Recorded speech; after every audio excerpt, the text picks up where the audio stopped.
On est dans un autre épisode des échanges entrepreneurs. Je m'appelle Christelle Seri, je suis coach marketing. Aujourd'hui, j'ai la chance de recevoir Tracy, qui est non seulement une personne que j'adore et que j'admire, mais aussi une collègue de travail parce qu'on va travailler ensemble sur un nouveau projet qui va sortir prochainement. On va vous l'annoncer, qui va s'adresser aux esthéticiennes et aux professionnels de la beauté, donc coiffeuses, massothérapeutes aussi, puis ces domaines-là. Puis, on a des belles surprises qui vont se réserver pour vous. On va parler de plein de sujets, marketing et rentabilité principalement.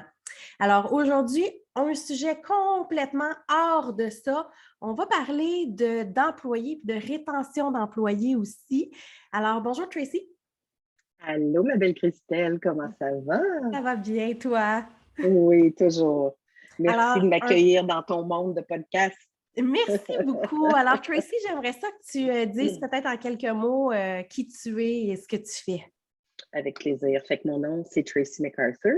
Je suis propriétaire fondatrice de Business Beauté, qui est une compagnie qui se spécialise dans le coaching d'affaires.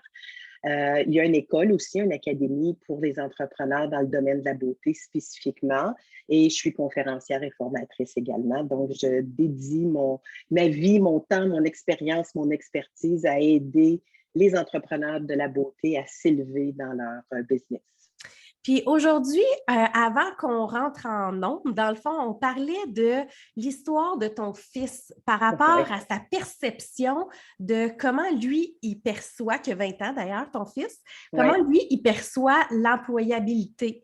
Puis tu me Ouais. racontais une histoire que j'aimerais qu'on partage, puis après, on va pouvoir échanger un petit peu plus là-dessus.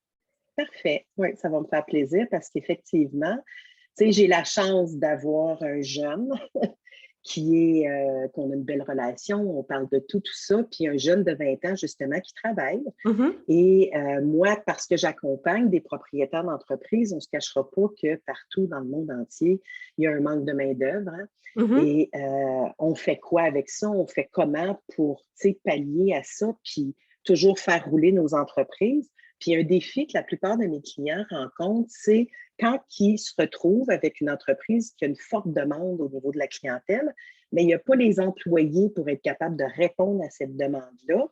Et là, ils vont demander à leurs employés sur place de faire des heures supplémentaires, d'élargir leurs horaires.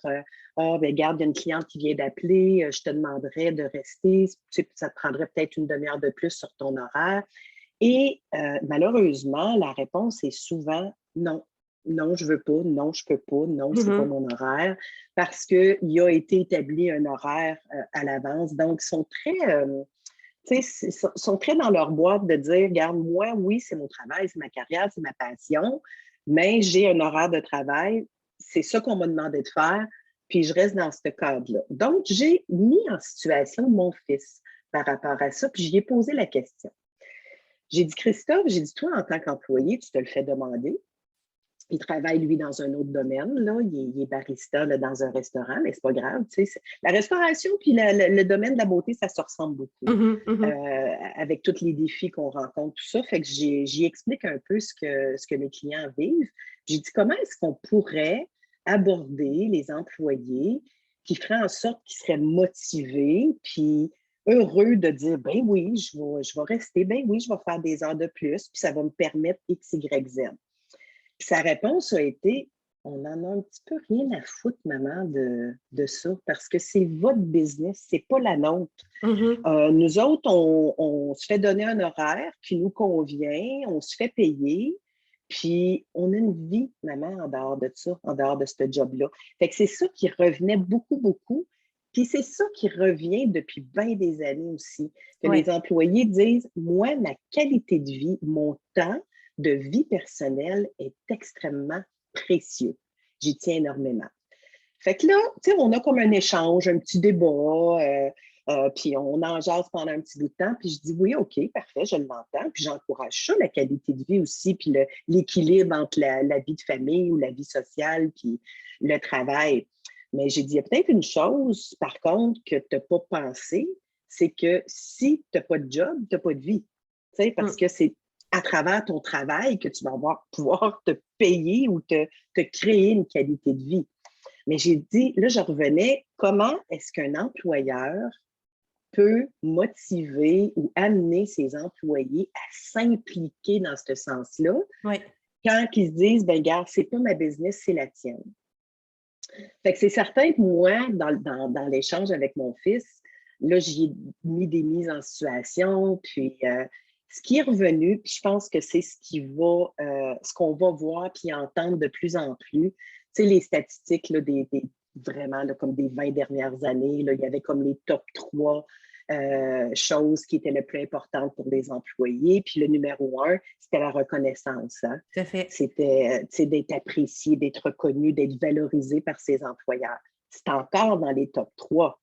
Mais ce qui est en train de dépasser ça, c'est les salaires, c'est le revenu.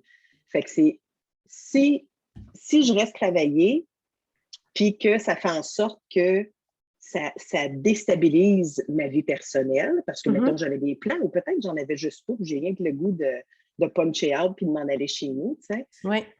Ben, il faut que ça soit rentable. Fait qu'une des choses qu'il m'a partagé, c'était est-ce que ça va être payant pour moi de rester?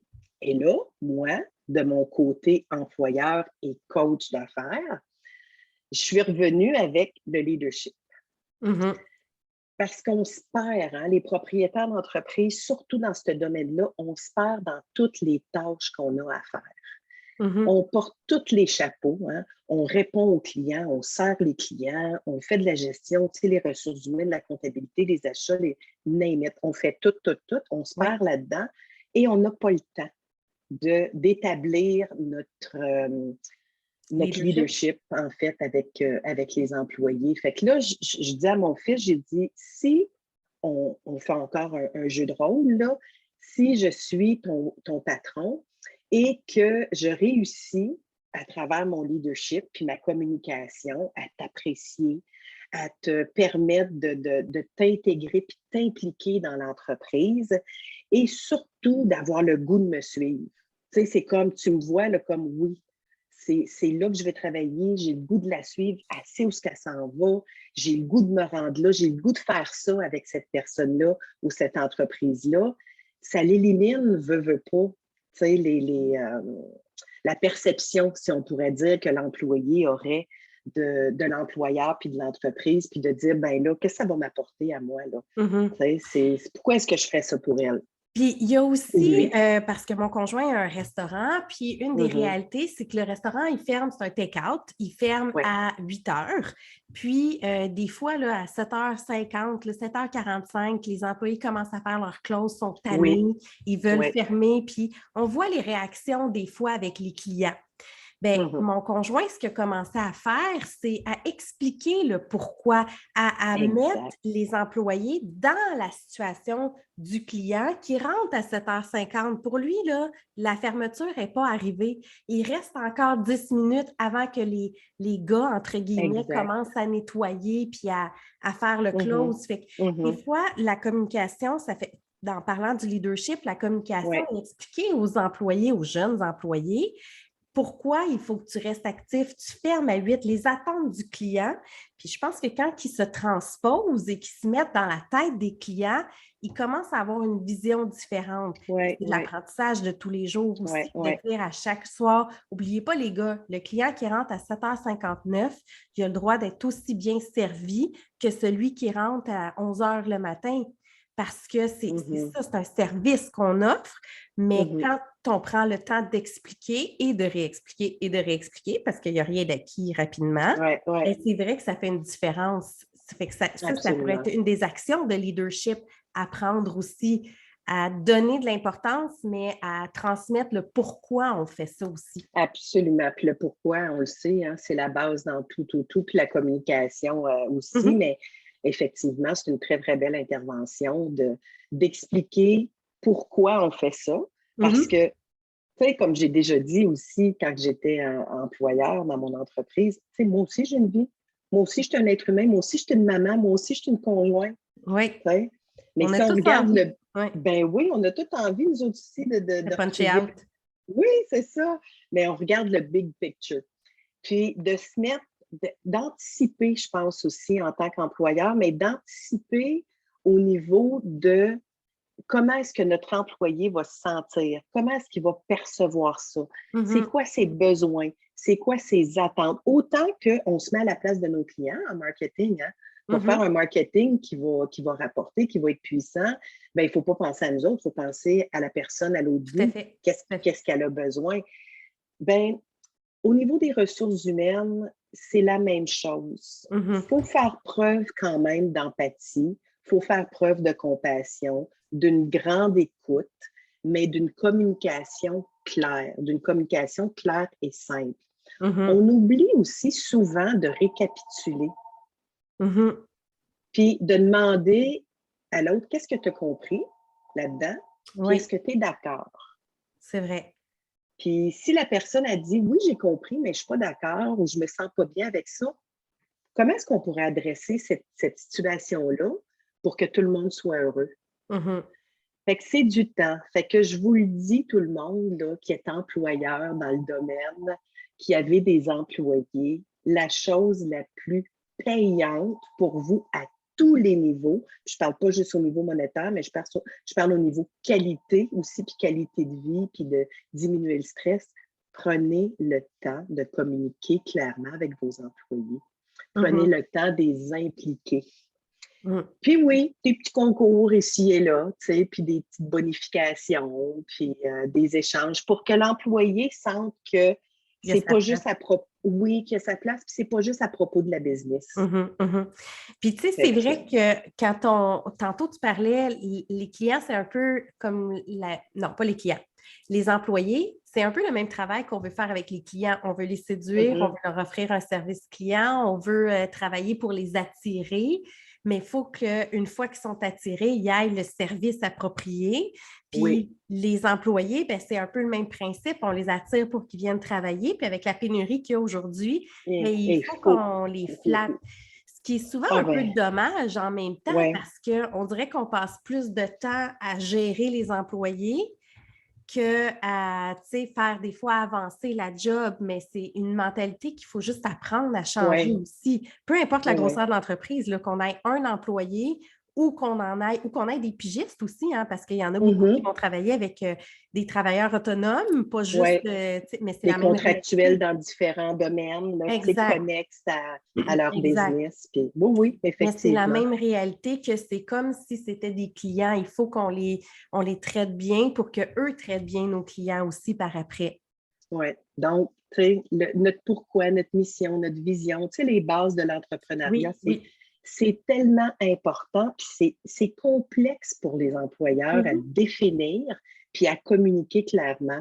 Mais c'est la base, c'est tellement important. Puis oui, au niveau du recrutement, comme tu disais, il faut les séduire, mais aussi, il faut être différent. Comme en marketing, si tu veux que les clients achètent ton produit ou tes services ou qu'ils t'achètent toi, parce que c'est toi qui achètes de toute façon, mais il faut que tu te dévoiles, il faut que tu sois capable de démontrer aux gens qui t'es pour leur donner le goût de faire affaire avec toi. C'est la même chose avec les employés. Mais je pense que si vous réussissez à faire ça de cette façon-là, puis à être authentique, à être vrai, de ne pas juste dire ce que l'autre veut entendre non plus, mais qui vous êtes, qu'est-ce que vous avez à offrir, qu'est-ce que vous recherchez. Il y a des étapes là, qui vont être vraiment franchies, puis ça va accélérer non seulement le processus, mais... Puis tu marques un bon point aussi, tes employés, ce n'est pas les rois non plus. Fait qu'ils n'ont pas, t'as pas à te plier à tout ce que tes employés demandent non plus. Je pense qu'il y a un juste milieu aussi logique, puis tu as une réalité d'entreprise aussi que tu ne peux pas négliger non plus, là, on s'entend. Là. Ça ne veut pas dire de faire tout ce qu'ils veulent. Bien, c'est parce que si un ou l'autre se plie constamment, tôt ou tard, bien, ça ne marchera pas. Ça ne fonctionnera pas. C'est comme en relation de couple. Hein? Si on se dénature pour l'autre, à un moment donné, bien, on n'est plus heureux, puis on cherche quelqu'un d'autre. Hein? Ouais, c'est une belle comparaison.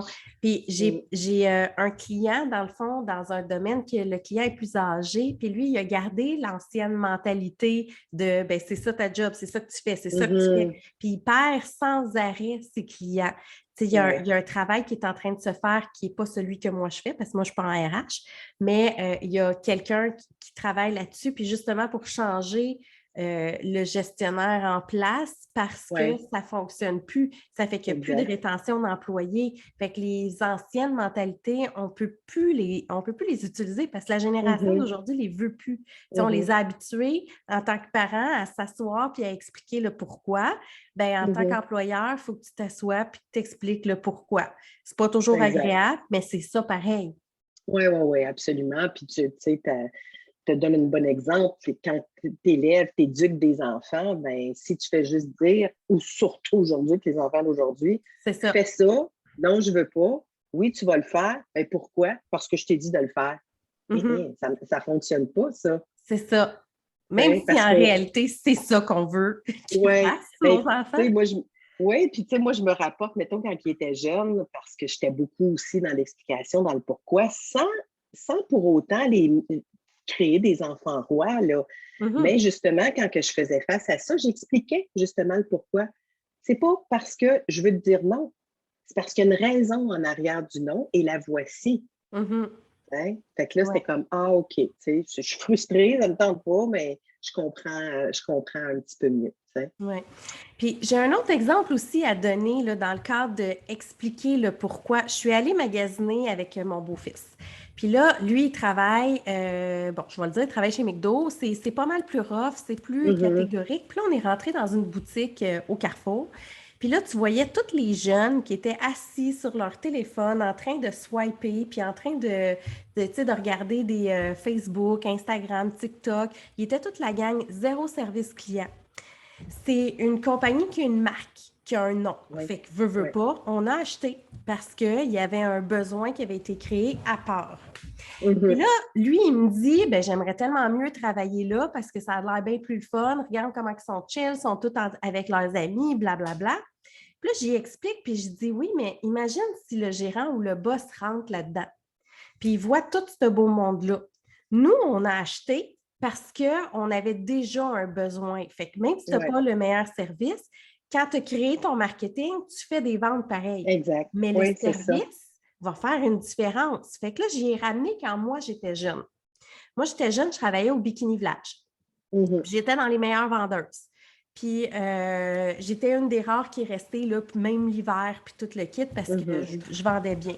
Puis quand je vendais, là, je faisais pas m'asseoir de mon côté ou être harcelante puis dire qu'est-ce que tu veux, je peux-tu t'aider? Je faisais juste être là au bon moment Ouais. quand la personne en avait Mhm. besoin.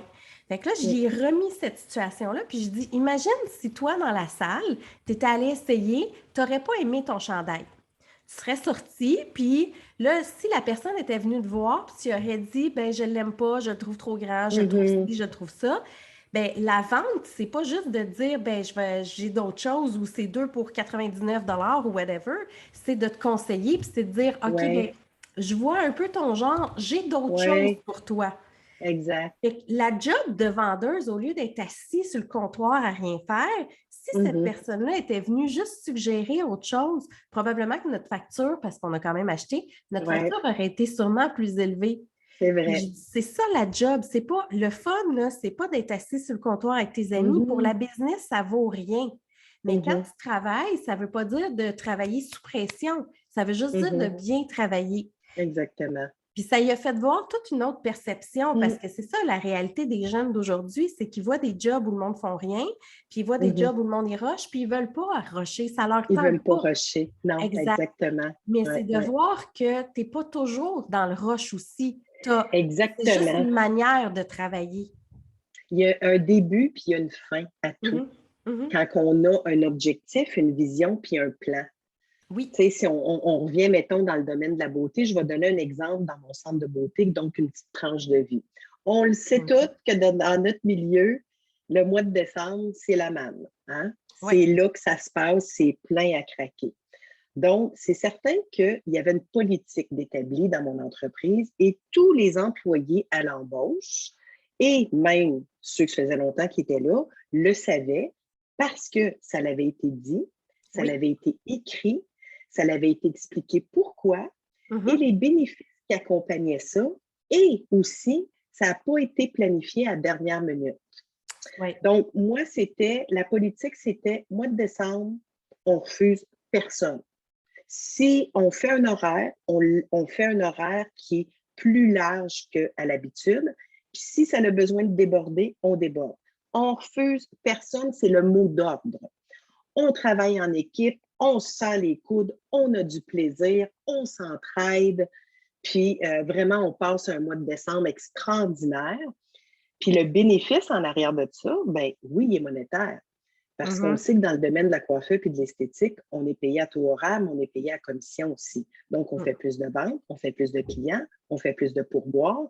Fait que ça peut faire une grosse, grosse différence. Tout à fait. Aussi, l'autre chose, c'est que quand on voit beaucoup, beaucoup de clients comme ça, parce que la demande est très, très forte, ça fait en sorte que si jamais il arrive des temps un petit peu plus morts, plus tranquilles, bien, on a eu l'opportunité de rencontrer de la nouvelle clientèle qu'on a pris en charge, qu'on a bien servi. Et là, ça va remplir les temps morts. Fait qu'il y a tous ces bénéfices-là aussi à regarder.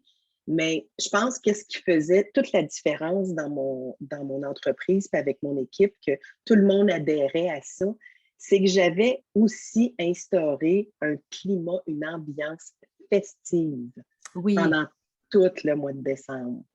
Fait que ça fait que c'est moins lourd. C'était le fun. Il rentrait travailler, c'était le fun. On finissait notre journée ensemble, on restait, on placotait, on faisait le ménage ensemble.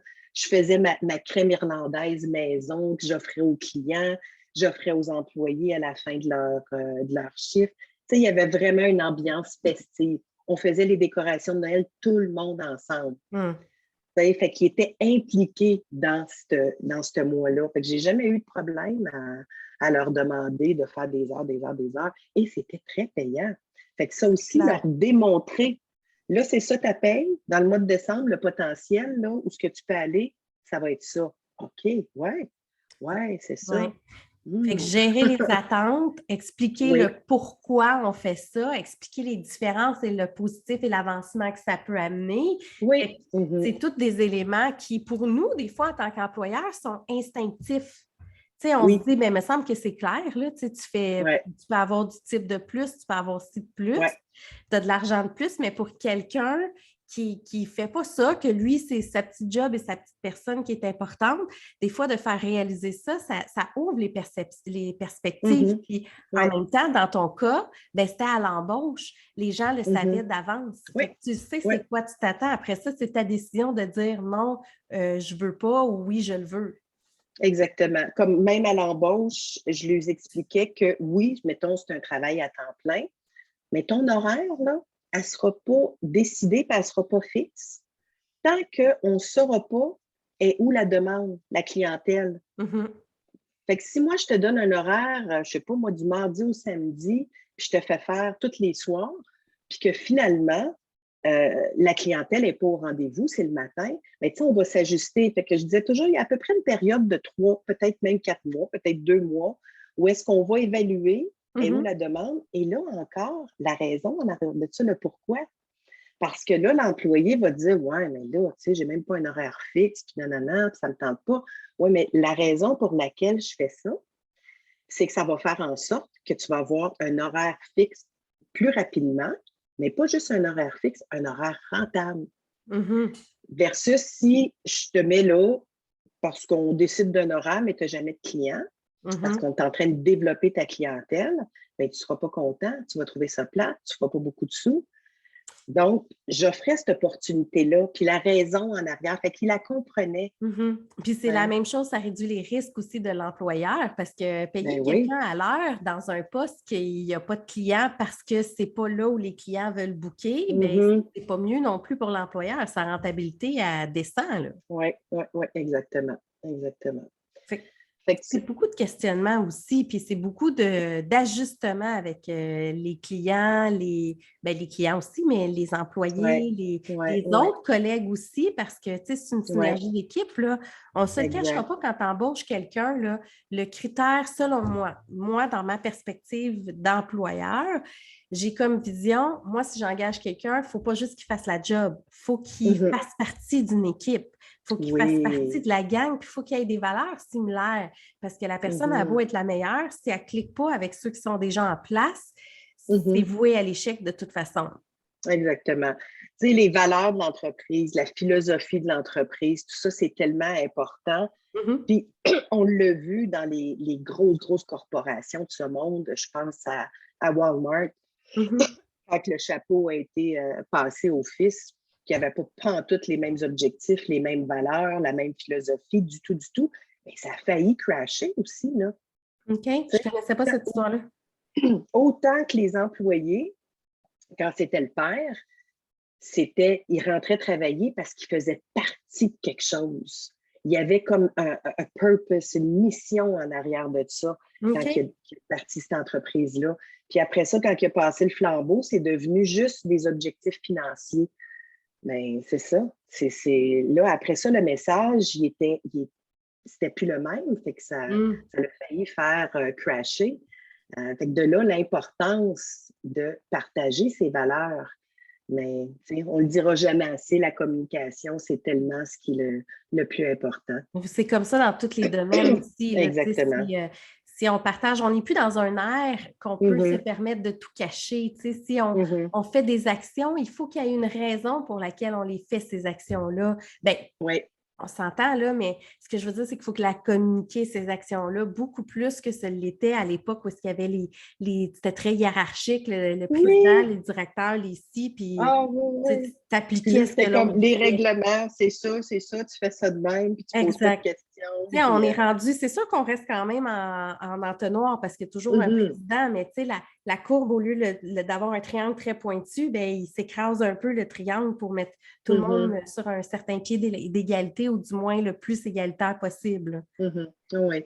Les entreprises les plus lucratives, qui fonctionnent le mieux, qui vont grandir rapidement, c'est les entreprises qui ont des valeurs humaines et qui vont accueillir les employés puis les faire participer, puis travailler avec ces valeurs-là. Ouais.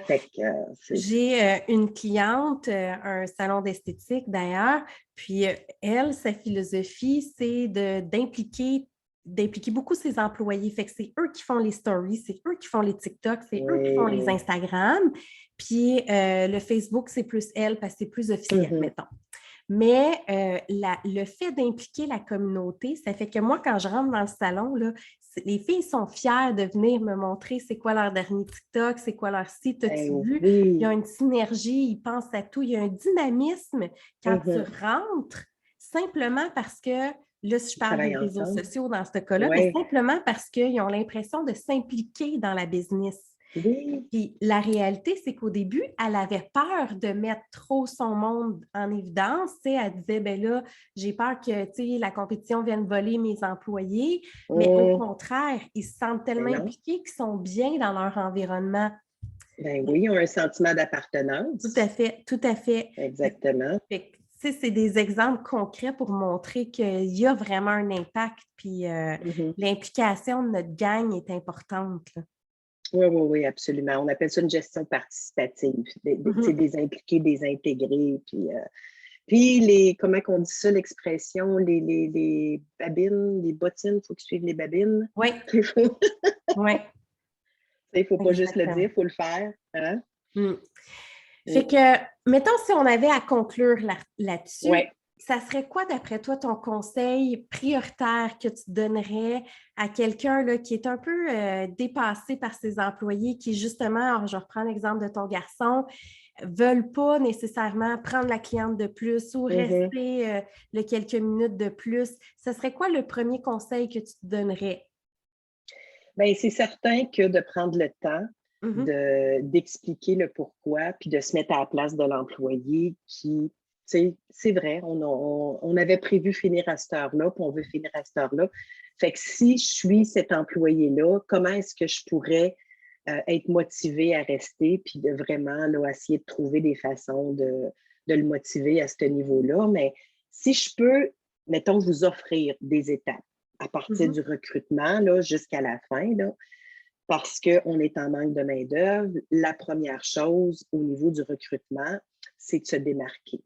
On se démarque comment? On se démarque en étant authentique, en étant unique. Mhm. Comment est-ce qu'on fait ce développement-là, ce marketing-là? C'est en se mettant à la place de l'employé idéal. Hein? On crée des clients idéaux. Quand on fait un plan marketing, on fait la même chose avec les employés. Mhm.